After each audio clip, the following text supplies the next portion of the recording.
Assalamualaikum warahmatullahi wabarakatuh. Sebelumnya terima kasih atas kesempatannya. Di sini kami dari kelompok 10 akan mempresentasikan terkait dengan analisis dan penyusunan anggaran kas. Adapun anggota dari kelompok 10 sendiri itu ada saya sendiri, Nyoman Risti Puja Anggraini dengan NIM 2019-210650, lalu ada Nur Fitria Ramadhani dengan NIM 2019-210651, ada Muhammad Arif Kasilas dengan NIM 2019-210678, dan yang terakhir Silvi Eka Ratnasari dengan NIM 2019-210842. Pembahasan yang pertama yaitu terkait dengan pengertian. Jadi, anggaran kas ini adalah suatu perencanaan yang menunjukkan penerimaan dan pengeluaran kas untuk mengetahui kapan akan terjadi surplus dan defisit untuk suatu periode yang akan datang. Sejalan dengan pengertian anggaran kas tersebut, dapat dikatakan bahwa yang dimaksud dengan anggaran kas adalah merupakan suatu proyeksi dari arus kas masuk, arus kas keluar, dan sebagai alat pengendali kas. Lalu, anggaran kas juga merupakan rencana aktivitas atau kegiatan yang akan dilakukan di masa yang akan datang. Dan terakhir, anggaran kas itu menggambarkan perubahan jumlah kas, yaitu perubahan berupa penerimaan dan pengeluaran kas. Lalu di slide berikutnya itu membahas terkait dengan manfaat anggaran kas. Secara umum, semua anggaran termasuk anggaran kas itu mempunyai 3 kegunaan pokok, yaitu yang pertama berfungsi sebagai pedoman kerja yang memberikan arah serta sekaligus memberikan target-target yang harus dicapai oleh kegiatan-kegiatan perusahaan di waktu yang akan datang. Lalu yang kedua berfungsi sebagai alat pengordinasi kerja agar semua bagian-bagian yang terdapat dalam sebuah perusahaan itu dapat saling menunjang satu sama lain, saling bekerja sama untuk mencapai sasaran yang ditetapkan. Lalu yang ketiga sebagai alat pengawasan kerja, di mana ini berfungsi sebagai tolak ukur, sebagai alat pembanding untuk mengevaluasi realisasi kegiatan perusahaan nantinya, dengan membandingkan apa yang dicapai oleh realisasi kerja yang telah dicapai oleh perusahaan itu sendiri. Dapat dinilai apakah suatu perusahaan itu telah sudah sukses bekerja atau belum. Dari perbandingan semula dapat diketahui juga sebab-sebab penyimpangan antara anggaran dan realisasinya. Lalu di slide berikutnya itu terkait dengan tujuan penyusunan anggaran kas. Yang pertama itu adalah menentukan posisi kas pada berbagai waktu dengan membandingkan uang kas masuk dengan uang kas keluar, sehingga saldo kas pada akhir suatu periode itu akan sama dengan saldo kas awal ditambahkan dengan penerimaan-penerimaan kas pada suatu periode dan dikurangi pengeluaran-pengeluaran kas pada waktu yang sama. Lalu yang kedua, memperkirakan kemungkinan terjadinya defisit atau surplus, di mana defisit terjadi jika pemasukan ditambahkan saldo awal ternyata lebih kecil dari kebutuhan pengeluaran yang harus dibayar. Sebaliknya, surplus akan terjadi jika pemasukannya itu melebihi pengeluaran sehingga saldo kas akhir periode itu mengalami peningkatan. Lalu yang ketiga, itu mempersiapkan keputusan pembelanjaan jangka pendek dan jangka panjang, di mana bila terjadi defisit, perusahaan perlu mencari dana tambahan baru, atau sebaliknya, bila perusahaan itu mengalami surplus, maka perusahaan itu harus memilih alternatif penggunaan yang paling menguntungkan bagi perusahaan itu. Mungkin itu penjelasan dari saya, semoga dapat dipahami. Presentasi selanjutnya akan dilanjutkan oleh rekan saya berikutnya. Terima kasih.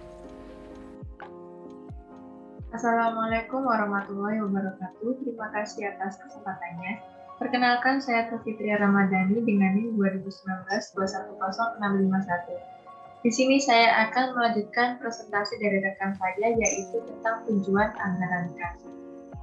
Yaitu yang selanjutnya adalah sebagai dasar kebijakan pemberian kredit. Besar kecilnya kas yang tersedia juga menunjukkan kemampuan perusahaan membelanjai modal kerjanya. Kemampuan pembelanjaan modal kerja ini pada gilirannya juga merupakan dasar bagi perusahaan untuk menggunakan kebijakan kredit sebagai upaya meningkatkan volume penjualan. Lalu yang selanjutnya adalah sebagai dasar otorisasi dana anggaran yang disediakan. Suatu jenis biaya yang sudah dianggarkan perlu diatur penggunaannya lewat mekanisme otorisasi pengeluaran kas. Dengan demikian, plafon anggaran tidak akan terlampaui dan sekaligus disesuaikan dengan keadaan likuiditas perusahaan. Lalu yang terakhir adalah sebagai dasar penilaian terhadap realisasi pengeluaran kas sebenarnya. Dengan demikian, varian dalam arus kas masuk maupun arus kas keluar dapat diketahui menjadi penyebabnya. Lalu selanjutnya yaitu pendekatan penyusunan anggaran kas. Terdapat dua pendekatan dalam menyusun anggaran kas, yaitu anggaran kas jangka panjang dan anggaran kas jangka pendek. Anggaran kas jangka panjang ini adalah anggaran yang meliputi jangka waktu 5-10 tahun yang disesuaikan dengan perencanaan perusahaan yang telah disusun. Anggaran ini juga berguna untuk mengetahui kemampuan perusahaan menambah dana dari sumber-sumber internal dan sekaligus memperkirakan saldo kas pada akhir periode tahun anggaran. Lalu yang kedua adalah anggaran kas jangka pendek. Anggaran ini merupakan alat operasional pengendalian kas sehari-hari. Jangka waktunya disesuaikan dengan anggaran tahunan. Anggaran ini juga berfungsi sebagai alat pemberian otoritas kas keluar yang secara terus-menerus disesuaikan dengan arus kas masuk dan situasi keuangan pada umumnya.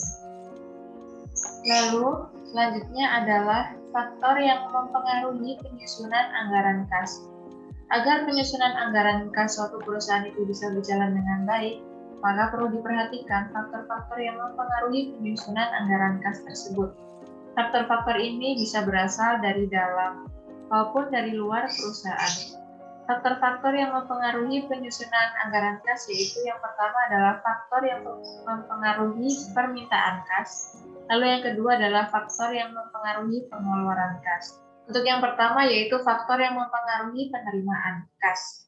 Budget penjualan khususnya rencana tentang jenis dan jumlah barang yang akan dijual dari waktu ke waktu selama periode yang akan datang. Lalu yang kedua adalah keadaan persaingan di pasar. Lalu yang ketiga posisi perusahaan dalam persaingan.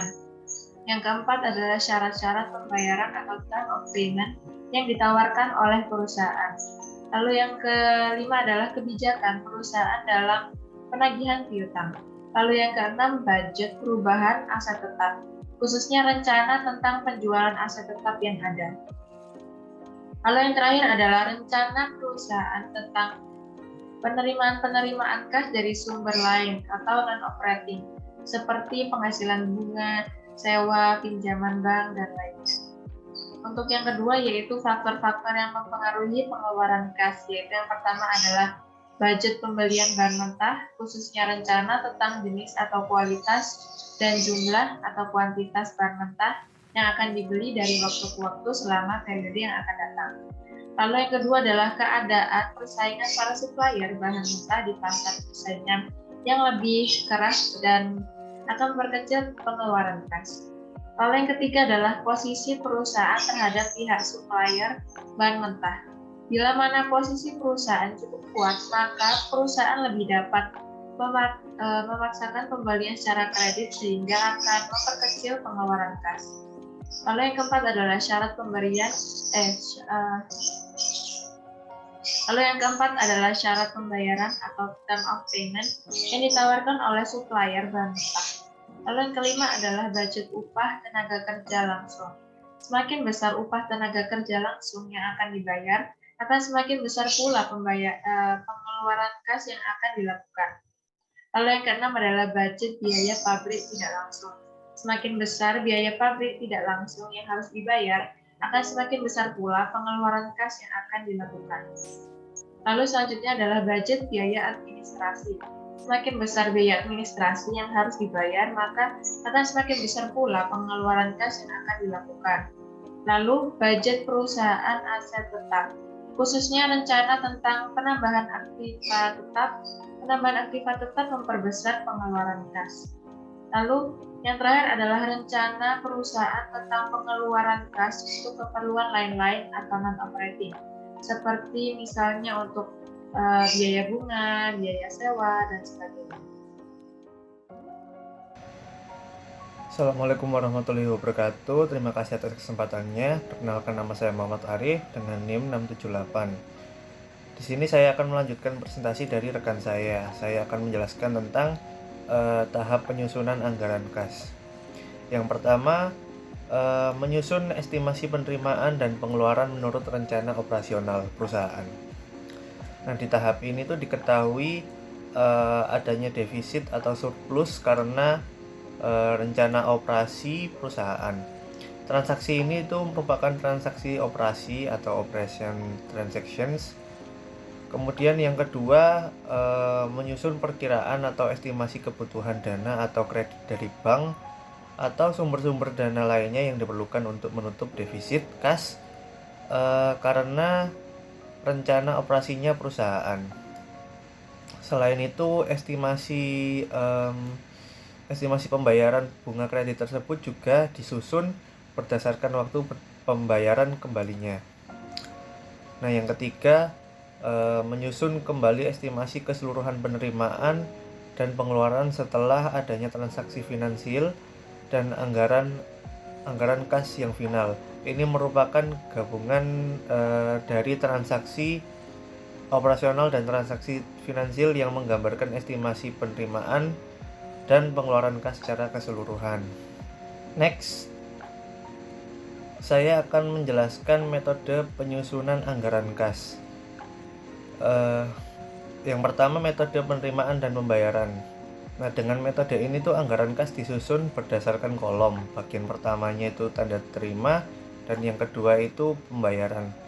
Saldo akhir kas itu didapat dengan menjumlahkan total penerimaan dengan saldo awal kas dan dikurangi pembayaran. Jika penerimaan lebih dari pembayaran, ada surplus uang tunai pada akhir bulan dan begitupun juga sebaliknya. Nah, kemudian metode untung dan rugi yang disesuaikan atau laporan arus kas. Jenis anggaran ini tuh disiapkan untuk jangka panjang dan memberikan lebih banyak rincian pendapatan, pengeluaran yang sehubungan dengan perencanaan jangka panjang. Nah, keuntungannya itu dianggap setara dengan kas, meskipun penerimaan dan pembayaran tunai tidak menjadi pertimbangan, namun hanya mempertimbangkan transaksi non-tunai untuk menyiapkan anggaran tunai dengan metode ini. Keuntungan disesuaikan dengan menambahkan kembali depresiasi, provisi, stok pekerjaan dalam penyelesaian, penerimaan modal, penurunan debitur, peningkatan kreditor, dan dengan mengurangi dividen, pembayaran modal, peningkatan debitur, peningkatan stok, dan penurunan kreditor. Laba yang disesuaikan adalah saldo akhir dari kas. Kemudian informasi yang diperlukan untuk menyiapkan anggaran kas berdasarkan metode ini. Yang pertama, saldo pembukaan yang diharapkan. Yang kedua, laba bersih untuk periode tersebut.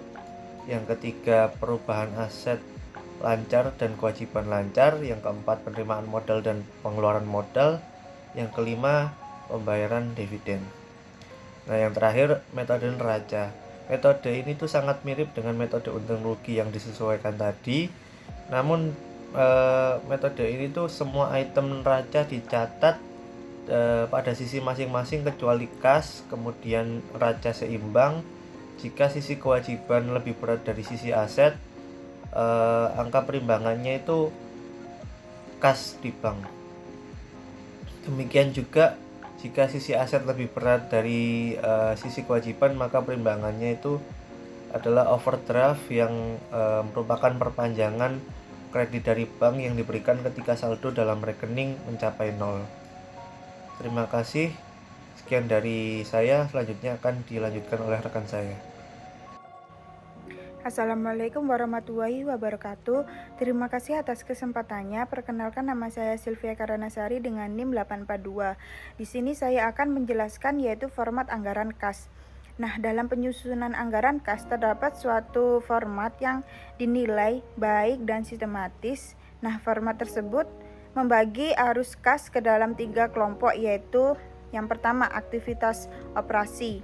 Nah, berbagai aktivitas yang berkaitan dengan upaya perusahaan untuk menghasilkan produk perusahaan sekaligus semua upaya yang terkait dengan upaya menjual produk tersebut. Nah, di dalam aktivitas ini tercakup beberapa aktivitas utama yaitu sebagai berikut. Nah, yang A yaitu penjualan produk perusahaan, yaitu merupakan semua penerimaan yang berasal dari penjualan tunai semua produk yang menjadi sumber penghasilan perusahaan. Untuk perusahaan jasa adalah jasa yang dijual perusahaan tersebut. Nah, untuk perusahaan dagang adalah barang yang diperjualbelikan perusahaan tersebut. Nah, sedangkan perusahaan manufaktur adalah barang yang diproduksi dan dijual perusahaan tersebut. Nah, penjualan produk tersebut akan menghasilkan penerimaan bagi perusahaan. Lalu yang B, penerimaan piutang, merupakan penerimaan yang berasal dari penjualan kredit yang dilakukan perusahaan. Nah, penjualan kredit menghasilkan piutang, yaitu pada saat piutang dibayar akan menyebabkan penerimaan piutang bagi perusahaan. Lalu yang C, pendapatan dari sumber luar usaha. Nah, merupakan pendapatan di luar penjualan produk perusahaan, yaitu hal tersebut akan mengakibatkan penerimaan kas bagi perusahaan.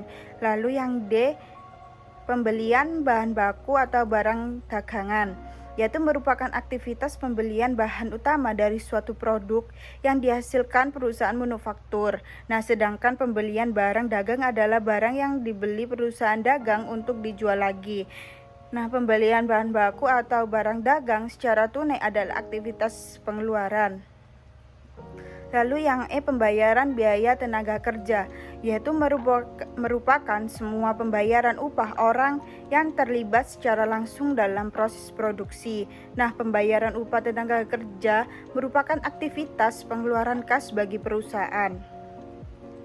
Lalu yang F, pembayaran biaya-biaya overhead, yaitu merupakan pembayaran semua biaya produksi selain biaya tenaga kerja dan biaya bahan baku. Lalu yang G, yaitu pembayaran biaya-biaya pemasaran, yaitu merupakan semua aktivitas distribusi produk perusahaan sejak dari gudang perusahaan sampai ke tangan konsumen. Lalu aktivitas pembayaran biaya pemasaran merupakan aktivitas pengeluaran kas perusahaan.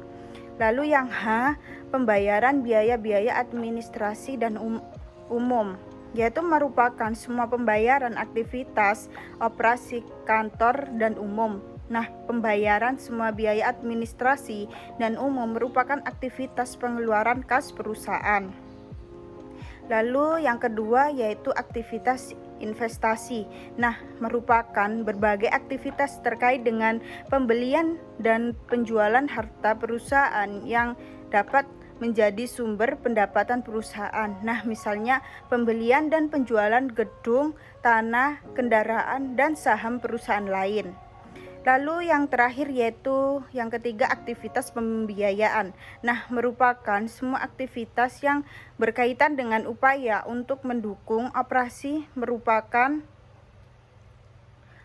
perusahaan dengan menyediakan kebutuhan dana dari berbagai sumber beserta konsekuensinya. Nah, misalnya penerbitan surat utang, penerbitan saham baru, pembayaran dividen, dan pelunasan utang. Selanjutnya yaitu saya akan menjelaskan tentang bentuk penyusunan anggaran kas, yaitu ada dua.